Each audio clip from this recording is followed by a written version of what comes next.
আসসালামু আলাইকুম এভরিওয়ান। আশা করি আপনারা সকলে ভালো আছেন। তো আজকে একটি ব্যতিক্রম ভিডিও নিয়ে আপনাদের সামনে হাজির হয়েছি। তো দেখতে পাচ্ছেন একটা খাল। তো খালের মধ্যে দেখতে পাচ্ছেন কিছু হাঁস উন্মুক্তভাবে চলাফেরা করছে। তো এদিকে কিন্তু আরও অনেক হাঁস আছে, একটু জুম করে দেখাই আপনাদের। তো এটি কিন্তু একদম মনে করেন যে উন্মুক্তভাবে এরা হাঁস পালন করতেছে। তো আপনার খরচ নাই বললেই চলে। তো এখানে শুধু এইগুলো হাঁস না, পাশে দেখতেছেন হাঁসের ঘর আছে। তো এটি একটা বিলের মাঝখানে একটি খাল। তো এই হাঁসগুলো কিন্তু আপনার এখানে যে শামুক আছে বা যে খালে যে ছোটো মাছগুলো আছে সেগুলো কিন্তু ডুব দিয়ে খায় এবং শামুকগুলো খায়, এবং কিছু কচুরিপনা থাকে সেগুলো কিন্তু হাঁসে খায়। এবং এতে কিন্তু আপনার খরচ নাই বললেই চলে। একদম স্বল্প খরচে হাঁস পালন। তো এতে কিন্তু আপনার আবার জিনিসটা হয় সেটা হচ্ছে যে আপনার ডিমের প্রোডাকশনটা কম থাকে, তারপরেও কিন্তু আপনার যে প্রোডাকশন পাওয়া যায় সেটি কিন্তু তার কোনো ইনভেস্ট নাই ডিম পাওয়াকালীন, এবং যে ডিমটা পায় সেটি কিন্তু সম্পূর্ণ লভ্যাংশ। শুধু এ পাশে না, ও পাশে আরও হাঁস আছে। আমি আপনাদের আসলে এই যে বিলের মাঝখান যে রাস্তা, আমি এই রাস্তার ধারে আসছিলাম কাজে। তো ওই সাইডে যাবো, আপনাদের আরও ঘরটা দেখাবো। তো এই পাশে ব্রিজে দেখতে পাচ্ছেন, ব্রিজের পাশে কিন্তু আরও অনেক হাঁস আছে। মনে হয় এখানে 400-500 হাঁস আছে, তোর পাশে আরও হাঁস আছে। তো আপনাদের ওদিকেও নিয়ে যাব, এই সাইডে। সত্য কথা বলতে খামারের সাথে এখন আমার যোগাযোগ হয়নি, তবে হাঁসের যে চেহারা, হাঁসের যে গায়ের রং, আমার দেখে মনে হচ্ছে খামারি মনে হয় হালকা ফিট খাওয়ায়। হালকা ফিট না খাওয়াইলে কিন্তু হাঁসের চেহারা এমন হওয়ার কথা না। হাঁসগুলোর চেহারা কিন্তু বেশ সুন্দর, এবং হাঁসগুলো মনে হয় এখন ফুল প্রোডাকশনে আছে।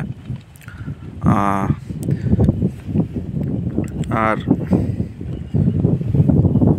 এটা কিন্তু আমার খুবই ভালো লাগছে যে এটা কিন্তু আপনার একদম উন্মুক্ত চাষ। হাঁসগুলো কিন্তু একদম তার উন্মুক্ত পরিবেশে চলতে পারে। তাছাড়া এইদিকে কিন্তু আমার মনে হয় যদি আপনি 50% প্রোডাকশনও পান, সেই 50% ধরে কিন্তু আপনার লাভ। এখানে কিন্তু আপনার বাড়তি কোনো খরচ নাই, তো বাড়তি কোনো ইনভেস্ট নাই। তো যদি এমন বিলে জায়গা থাকে বা বিলে যদি আপনার এমন কোনো পজিশন থাকে তাহলে কিন্তু এভাবে করা যায়। কিন্তু এখানে সমস্যা হচ্ছে যে আপনার শেয়াল বা বন্য প্রাণী, বা তার থেকে ভয়ঙ্কর হচ্ছে যে মানুষ। তো চুরির দিকটা একটু খেয়াল যদি রাখা যায়, হাঁস চুরি যদি না হয়, তাহলে কিন্তু এভাবে আপনার চাষ করে অবশ্যই লাভবান হওয়া সম্ভব। আমি যেটা বলছি যে 50% প্রোডাকশন পেলেও কিন্তু আপনার এখানে কোনো আপনার খরচের কোনো কিছু নাই।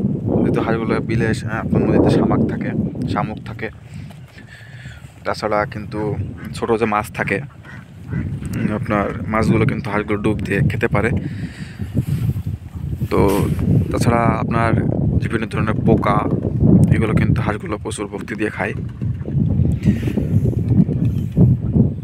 তো এইগুলো কিন্তু আপনার ভালোই প্রোটিনের যোগান দেয় হাঁসের শরীরে। তো এভাবে যদি চাষটা করা যায় তাহলে কিন্তু হাঁস আপনার অসুস্থ হওয়ার সম্ভাবনা কম থাকে। হাঁসের শেডে আপনার অ্যামোনিয়া গ্যাসের সম্ভাবনা কম থাকে। হাঁসের ঠান্ডা লাগারও আপনার হারটা কম হয়। কারণটা হচ্ছে যে আপনার হাঁস কিন্তু সারাদিন বাইরে বেড়ায়, উন্মুক্ত পরিবেশে বেড়ায়। আপনার রোগ প্রতিরোধ ক্ষমতা কিন্তু অটোমেটিক এতে শরীরে আপনার তৈরি হয়।